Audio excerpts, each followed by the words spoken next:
maparamihan ang ating buhay. Sa buhay, hindi naman pinag-uusapan kung sinong pinakamarami. Pero ang mahalaga sa Diyos, kung mas marami ka bang pinaglilingkuran, mas marami ka bang tinutulungan. Tinuturuan po tayo ng Panginoon, kapag dumarami ang ari-arian mo, dapat ilapad mo ang lamesa mo. Huwag mong itataas ang bakod mo.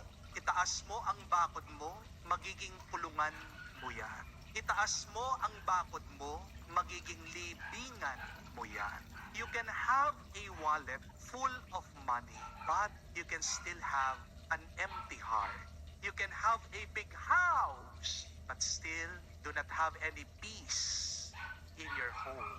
Hindi naman po masama ang magkaroon ng pera. Pero kapag sakim ka, mas minamahal mo na ang pera kesa sa Diyos. Di po ba?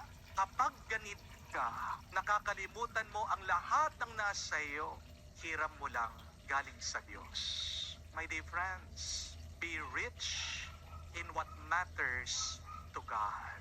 The gospel ended with this line. So it is with the one who stores up treasure for himself, but is not rich in what matters to God.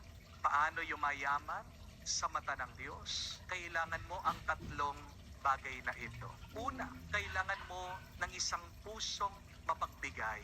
Nagbibigay kahit na walang nakakakita.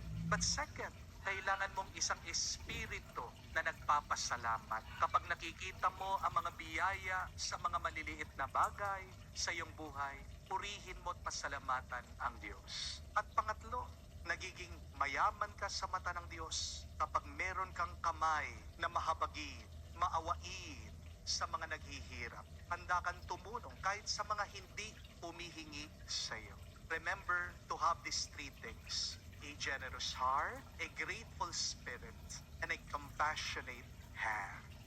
Hindi naman po masama ang yumaman. Tuwa nga ng Diyos kapag tayo'y namumunga at umaasenso.